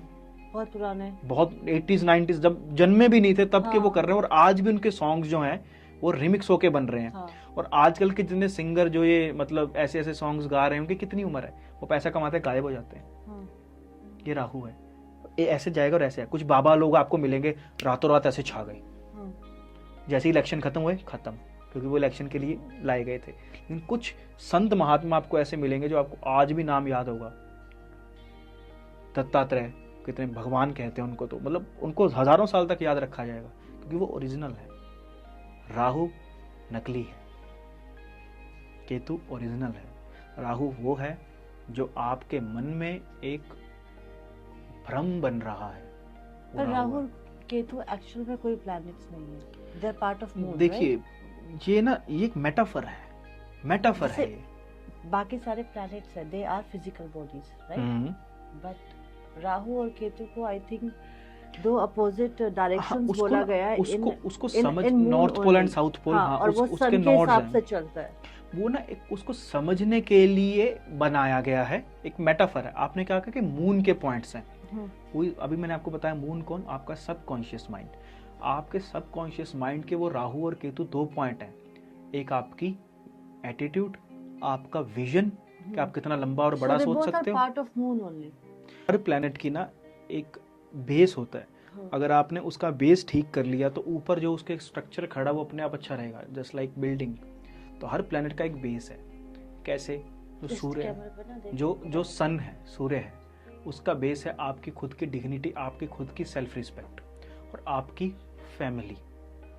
आप अपने फादर और अपने फैमिली के साथ अपने रिलेशन ठीक रखिए, आपका सन जो है वो परफेक्टली काम करेगा। आप अपनी सेल्फ रिस्पेक्ट के साथ कॉम्प्रोमाइज मत कीजिए, आपका सूर्य बेस्ट है। मून पे आ जाते हैं। मून आपके इमोशंस है, आपके थॉट है, आप सामने वाले के प्रति क्या इमोशन रखते हो। अगर आप सामने वाले के इमोशन को मद्देनजर रख के कोई बात करते हो कि उसको बुरा ना लग जाए, तो आपका चंद्रमा बहुत अच्छा है। पर पानी के अंदर दूध डाल के नहा लेने से तब फायदा है जब आप सामने वाले के इमोशन के ऊपर सोच के कोई बात करते हो। मतलब मैं तो जी बोल देता हूँ जी, सामने वाले को अच्छा लगे चाहे बुरा लगे, सामने वाले के इमोशन हर्ट हुए, आपकी कुंडली में चंद्रमा जहां बैठा है वो आपको प्रॉब्लम करेगा, 100% करेगा। फिर आप ज्योतिषी के पास जाओगे जो वो आपको मोती पहना देगा, नहीं, कोई फायदा नहीं। अगर आप किसी के इमोशंस की कदर नहीं करते हो तो आपका मूड खराब है। मार्स की बात करते हैं। मार्स आपकी देह है, बॉडी। आप अपनी बॉडी को, अपनी फिजिक को अच्छा बनाए रखिए। मतलब जो लोग हेल्थ कॉन्शियस होते हैं उनका मार्स अच्छा होता है, और वो लोग लाइफ में मोटिवेटेड भी रहते हैं कुछ करने के लिए। आप जितने भी फौजी लोग देखोगे वो हमेशा मोटिवेटेड क्यों रहते हैं? क्योंकि उनके अंदर एनर्जी है। एनर्जी क्यों है? क्योंकि उनकी बॉडी अच्छी है। बॉडी आपका मैकेनिज्म है, आपकी मशीन। ये जो हमारी मशीन कुदरत ने बनाई है, इसको आप बिल्कुल ठीक रखिए। मैं ये नहीं कहूँगा मार्स गुस्सा है, गुस्सा मत कीजिए, बिल्कुल कीजिए। आपको आएगा, सबको आएगा, किसको नहीं आता? परशुराम जी को तो सबसे ज़्यादा आता था। बात वो नहीं है, बात ये है कि आप अपनी एनर्जी लगा कहाँ रहे हैं, ये मार्स कहता है। और आपकी एनर्जी तब सही जगह यूटिलाइज होगी जब आप फिजिकली साउंड होंगे। ये है सबसे बढ़िया मार्स की रेमेडी। मरकरी, मरकरी क्या है? मरकरी आपकी बुद्धि है, मरकरी आपकी खुशी है। तो ये तब खुशी देता है जब आपकी जिंदगी के अंदर कम से कम कोई एक काम ऐसा जो होगा जिसको आप एज ए हॉबी कर सकते हो। अगर आप अपनी हॉबी को फॉलो कर रहे हो, चाहे आप किसी भी काम में, हम बोलते हैं ये जी हमारी कॉलेज में बहुत किया था, हमारी हॉबी थी, पर हम आप छूट गई है, तो आपका मरकरी जैसा भी हो आप परेशान ही रहोगे। तो आप कोई ना कोई जिंदगी के अंदर 10 मिनट अपनी हॉबी के लिए ज़रूर निकालें, चाहे वो गिटार है, चाहे वो बुक्स हैं, चाहे वो घूमना है, नथिंग, कुछ भी है। चंद्रमा के लिए भी अच्छी रेमेडी मैं भूल गया बतानी, इस ट्रैवलिंग। जितने भी महान लोग रहे हैं हमारी इतिहास के अंदर, उन्होंने ट्रैवल जिंदगी में किया ही किया, और बड़े बड़े ट्रैवल्स किए हैं। मिसाल के तौर पे श्री गुरु नानक देव जी, चारों दिशाओं में उन्होंने ट्रैवल किया। किसी भी ऋषि मुनि का नाम ले लो, आपको पूरे देश के अंदर हर ऋषि मुनि के इतिहास मिल जाए, भाई यहाँ पे ये ऋषि आए थे, यहाँ पे ये आए थे। गुरुओं के नाम ले लो, सिखिज्म के 10 गुरु ने, सब ने ट्रैवल किया। गुरु राम, अपने भगवान राम जी, वो श्रीलंका तक चले गए, चलो किसी पर्पज से गए। श्री कृष्ण जी, हर जगह उन्होंने ट्रैवल किया। जन्म कहाँ हुआ, द्वारका कहाँ थी, कुरुक्षेत्र कहाँ करवाया। तो एक जगह मत बैठे रहिए। तो इसीलिए चंद्रमा को चेंज कहा गया, change is the only constant. तो बदलते रहिए, बदलाव में विश्वास रखिए, अपनी जगह बदलिए। इसलिए लोग कहते हैं कि आपका मन खराब है तो आप थोड़ा सा घूम आओ। घूमने का क्या मतलब, थोड़ा खाना पीना चेंज होगा तो आप अपने आपका माइंड बैलेंस रहेगा। तो घूमना is the best remedy for moon. तो घुमक्कड़ बने रहिए। मार्स हो गया मरकरी, आपके हॉबीज है, आप सिर्फ अपनी हॉबीज को फुलफिल करते रहिए, आप जिंदगी में हमेशा खुश रहोगे। तीसरा कौन है, जुपिटर, नेवर एवर अनएथिकल। आप जुपिटर को सबसे ठीक रखने का सबसे अच्छा तरीका ये है कि आपको, ये चीज़ मैंने अपने गुरु से सीखी है और बहुत शानदार चीज़ अपनी ज़िंदगी में सीखी है, मैं इसको टॉप पे रखता हूँ, कि आपको किसी भी इंसान से एक चीज़ सीखने को मिली हो ना, उसके प्रति ग्रेटिट्यूड रखिए। एक लाइन उसने आपको सिखाई हो, चाहे वो अच्छा इंसान हो, चाहे आपके लिए बुरा इंसान हो, अगर आपने उससे कुछ सीखा है तो आप हाथ जोड़ के धन्यवाद कीजिए और आगे बढ़िए। उसको कभी निंदिए मत, कि उसका निंदा मत कीजिए कि यार उसने मेरे को ये तो सिखा दिया लेकिन आदमी अच्छा नहीं है वो। नहीं, आप अपना जुपिटर खराब कर रहे हो। आप एथिकल रहिए और आप धन्यवाद कीजिए, जस्ट बी ग्रेटफुल, आपका जुपिटर बढ़िया रहेगा। शुक्र क्या कहता है, शुक्र आपकी फिल्टर है, किसी भी चीज़ को फिल्टर करना। मतलब मेरे अंदर 10 चीज़ें मुझे आती हैं, लेकिन 10 में से वो टॉप की 2 स्किल्स ऐसी हैं, अगर मैं इसको इस्तेमाल कर लूँ तो सामने वाला ये कहेगा कि मैंने ये चीज़ बोली कहाँ से। जस्ट काइंड ऑफ ब्रह्मास्त्र, कि अगर मैंने ये चला दिया, मतलब एक चीज़ को आपने 10 चीज़ों को फिल्टर आउट करके, हम जैसे फिल्टर लगाते हैं ना, कुछ सर्च करते हैं तो फिल्टर, स्पेसिफिकली किसी चीज़ पे काम करना इस वीनस, कि मैं अपनी गुण को और भी ज़्यादा अच्छा बढ़ाऊंगा। एक चीज़ अच्छी है उसी को और बढ़िया करता रहूंगा, वही मेरा हथियार सबसे बड़ा बन गया, वो शुक्र है। इसलिए शुक्र संजीवनी है, एक ही चीज़ काम करेगी लेकिन बहुत बढ़िया करेगी।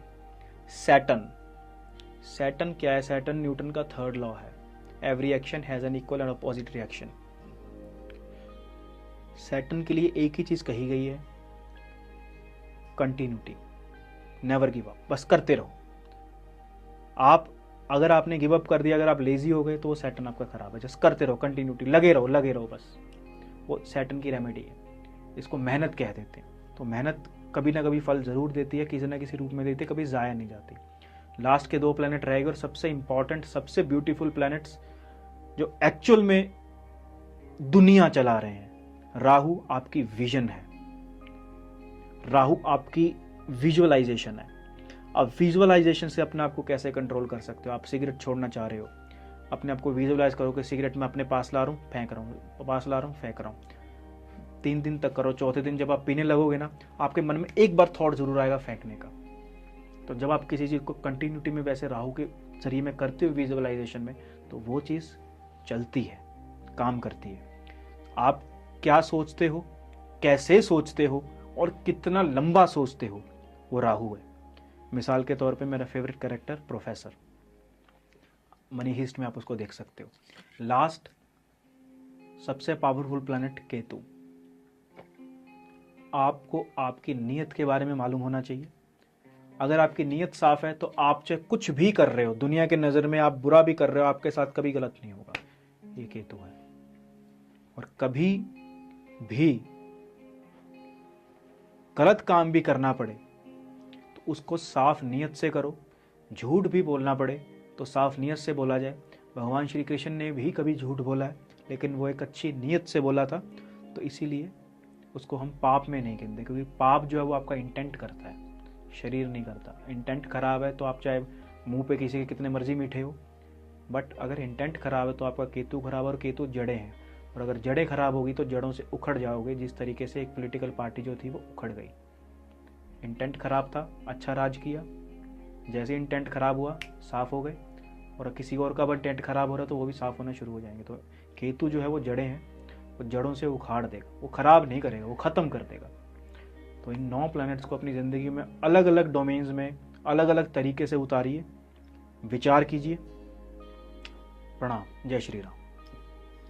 आई मस्ट से आपने बहुत ऑनेस्टी से और बहुत सिंप्लिसिटी से एक्सप्लेन किए ये 9 प्लैनेट्स और इनकी बेसिक रेमेडीज। आई होप हमारे ऑडियंस को ये हेल्पफुल रहे। आपके प्रोफाइल में कबाला न्यूमरोलॉजी भी है, उसके बारे में बताइए, मैंने कभी नहीं सुना इसके बारे में। इतना पता ये हिब्रू वर्ड है।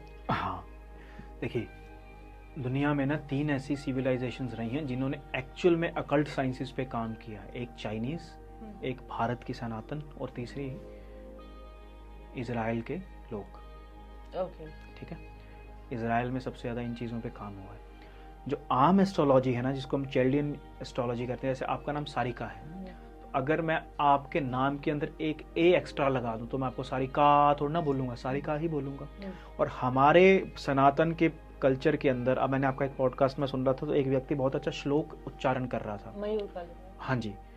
अब हमारे सनातन के अंदर श्लोक कहा जाता है कि श्लोक बताइए, श्लोक उच्चारण कीजिए, मंत्र उच्चारण। अब कभी नहीं कहा जाता लिख के दो। उच्चारण एनर्जीज है। जब आप किसी का नाम बोलते हो तो ना वो अपने आप में एक मंत्र है। मतलब अगर मैं 100 लोगों के बीच में अगर आपका नाम बुलाऊंगा तो आप मुड़ के देखोगे और कोई मुड़ के नहीं देखेगा, क्योंकि वो मंत्र, वो वाइब्रेशन आपके यहाँ फिट हो चुकी है। कबाला न्यूमरोलॉजी काम ही सिर्फ प्रोनाउंसिएशन पे करती है, ऑन साउंड्स, नाद, शंख नाद बोलते हैं, तो इसलिए मैंने इसका नाम अंकनाद रखा था। नाद मतलब वाइब्रेशन, हर एक थॉट की वाइब्रेशन होती है, हर एक वर्ड की एक वाइब्रेशन होती है। तो वो लिखने में कैसा भी आ रहा है इससे कोई फर्क नहीं पड़ता, लेकिन जब तक उसकी एक वाइब्रेशन नहीं बदल जाती बोलने में, क्योंकि हमारे यहाँ मंत्रों का उच्चारण चलता है, मंत्रों का लेखन नहीं चलता है। हाँ जी। अब जब घर में मंत्र का उच्चारण होता है तो घर की एनर्जी बदल जाती है। हाँ जी। हवन होता है ना, मंत्रों का उच्चारण होता है, वो एनर्जी कहाँ से बदली? वो बोलने से बदली, वो लिखने से नहीं बदली थी। तो कबाला न्यूमरोलॉजी एक ऐसी साइंस है जो आपको एग्जैक्टली उन चीज़ों के साथ कनेक्ट करती है जो आपके लिए बनी है, क्योंकि न्यूमरोलॉजी जो है ना वो एक कनेक्टिंग साइंस है। जिस तरीके से हम FM रेडियो चलाते हैं तो हम कहते हैं 98.3 करना, 98.4 पे भी नहीं चलेगा, 6 पे भी नहीं चलेगा। इसका मेथड क्या है कि जस्ट साउंड पे वर्क करती है, तो ये नेम्स के लिए होती है, किसके हर लिए? चीज़ के लिए, चाहे वो आपकी कंपनी का ब्रांड नेम हो, चाहे वो आपकी कंपनी का लोगो हो, आपका खुद का नाम हो, आपकी कंपनी का मोटो हो। अब जैसे कोई पॉलिटिकल पार्टी आती तो अपना एक मोटो सेट कर लेती, सबके मुंह पे वो आता, अच्छे दिन आने वाले हैं, मुंह पे सेट होगा, उसकी वाइब्रेशन ऐसी थी वो फिट हो गई, उस चीज़ को टोटल किया गया।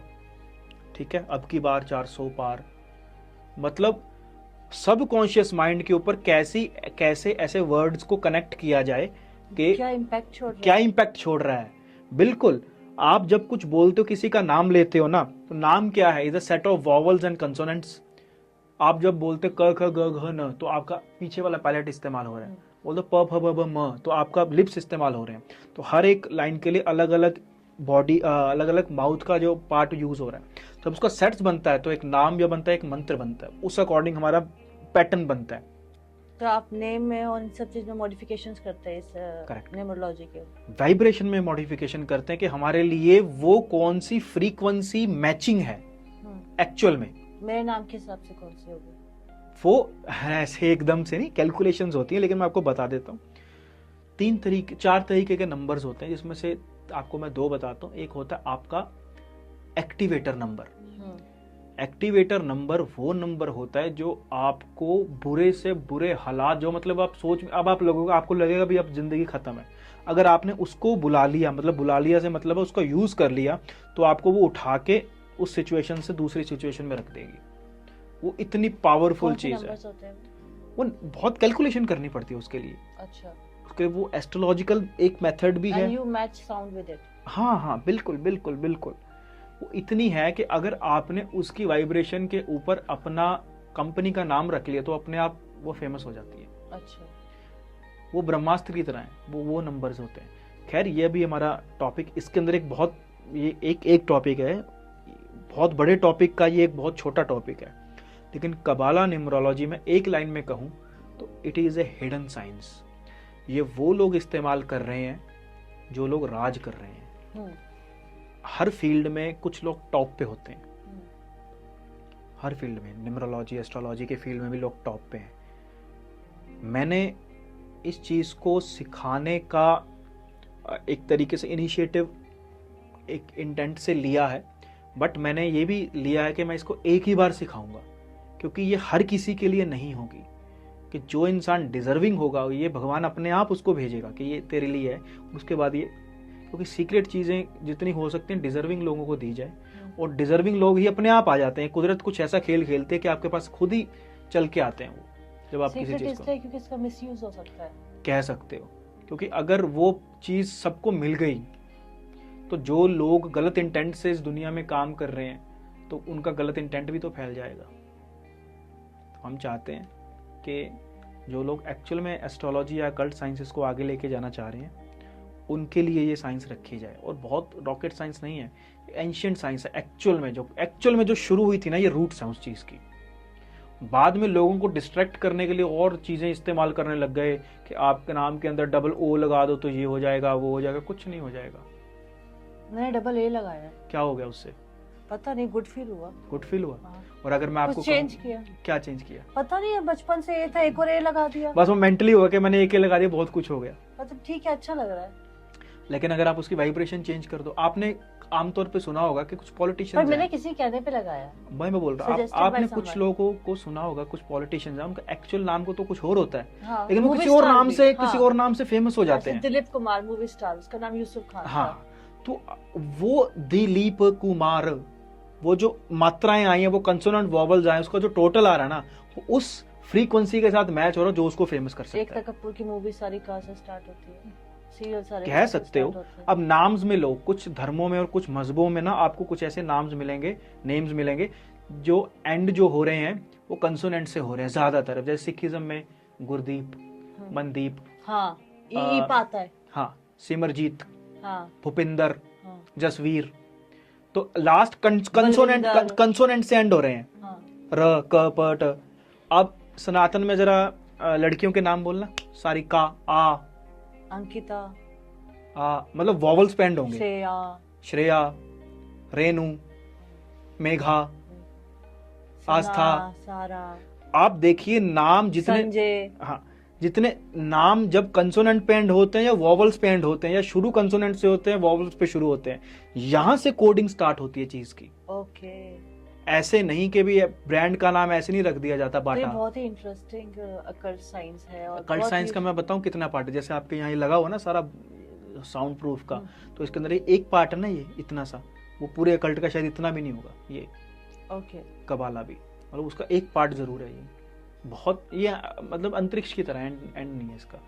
अगर आप इसको यहाँ से समझोगे, because Cosmo is made of sounds. शुरुआत कहाँ से हुई थी?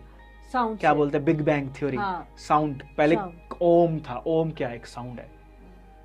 तो उसमें ओम में डबल एम तो नहीं है, ट्रिपल एम तो नहीं है, क्या फर्क पड़ता है, लेकिन एक साउंड है। मैंने एक बुक पढ़ी थी, द मिस्टिक ऑफ साउंड्स करके, if I am correcting right, बहुत टाइम हो गया।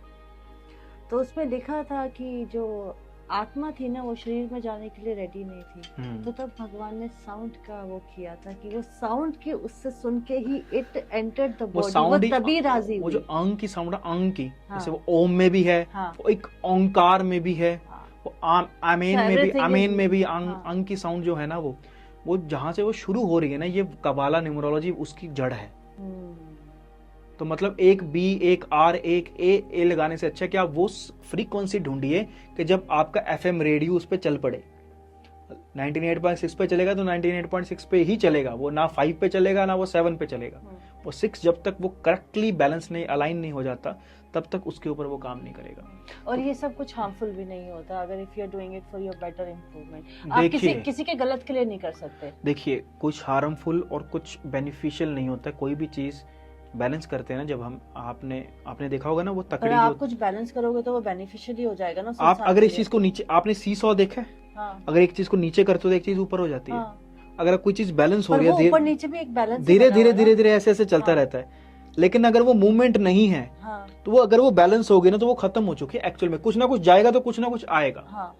बैलेंस इज ए मतलब काइंड ऑफ खत्म हो जाना, वो जीरो हो So गया, basically शून्य हो गया। आपका जो ओल्ड लाइफ स्टाइल है या आपका ओल्ड सेल्फ है, अगर आप ये साउंड सिस्टम ये न्यूमरोलॉजी कबाला आप यूज करते हैं, तो यू कैन से कि एक न्यू सेल्फ जो है वो आपके अंदर आता है। हाँ, बिल्कुल 100% चेंज हो जाता है उस चीज। कबाला numerology is the God of, father of numerology. मैं एक लाइन में कहूँ तो असली चीजें वहां से स्टार्ट हुई थी। किसी को वो ना मिल जाए सब कुछ, इसीलिए चीजों को बांट के लोगों को, ये कोर्स कर लो, 99 रुपए में एक्सपर्ट बने, ये करें वो करें, वो चीजें चला दी गई। आप निकालेंगे अपने course?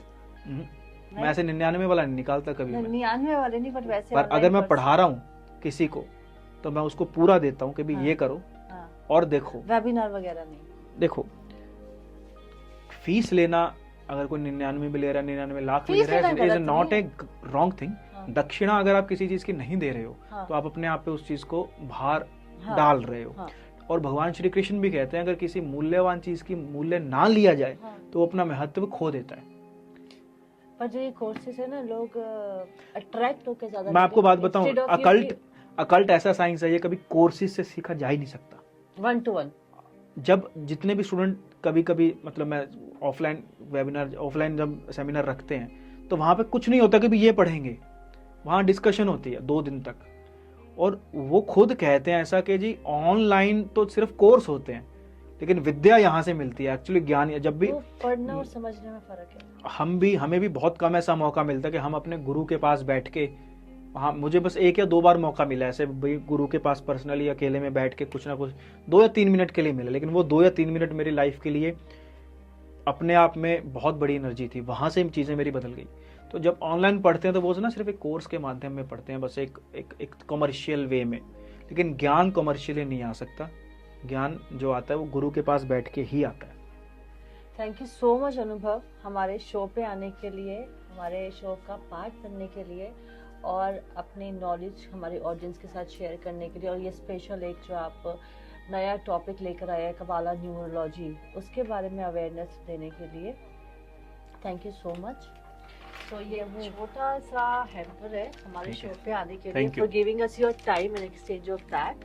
Thank you so much. I hope you do very well in life और जो आपका इंटेंट है वो बहुत लोगों को अवेयर करे। Thank you. ओके, तो सभी को प्रणाम। मेरा नाम है अनुभव शर्मा और इंस्टाग्राम और यूट्यूब पे मेरा चैनल है दी एस्ट्रोलेंसर नाम से। और मैं लाइफ में अपना पहला मैंने पॉडकास्ट दिया है सारिका जी के साथ और सीरियसली बहुत अच्छा लगा मुझे। और मैंने फर्स्ट टाइम इस तरीके से, मतलब मुझे कोई इतना एक्सपीरियंस नहीं था, लेकिन इतना लाइटली और इतना अच्छे वे में मतलब जो पॉडकास्ट हुआ मुझे बिल्कुल भी मतलब मैं प्लान करके नहीं आया था। और बहुत मैंने प्लानिंग की थी भाई ये टॉपिक्स ऐसा कुछ बोलेंगे, लेकिन वो बातें ही और इंटरेक्शन ही कुछ ऐसी हुई कि वो सब कुछ साइड में रख के सब कुछ एक नेचुरल वे में चला और बहुत अच्छा लगा सीरियसली। और मतलब सिर्फ कहने के लिए नहीं, मुझे अंदर से इस चीज़ को बहुत कहने में अच्छा लग रहा है। और मैं चाहूँगा कि आगे भी जो है मैम के साथ जो है मतलब पॉडकास्ट किए जाएं। और मैं आप सबसे रिक्वेस्ट करता हूं कि चैनल को, मैम के चैनल को और मेरे चैनल को भी, दोनों के चैनल को आप जो है वो सब्सक्राइब कीजिए। आपको अच्छा लगता है तो आप उन लोगों से शेयर कीजिए इन वीडियोस को, इन इन्फॉर्मेटिव वीडियोस को जिन लोगों को इनकी सबसे ज़्यादा ज़रूरत है। तो आपका बहुत बहुत थैंक यू।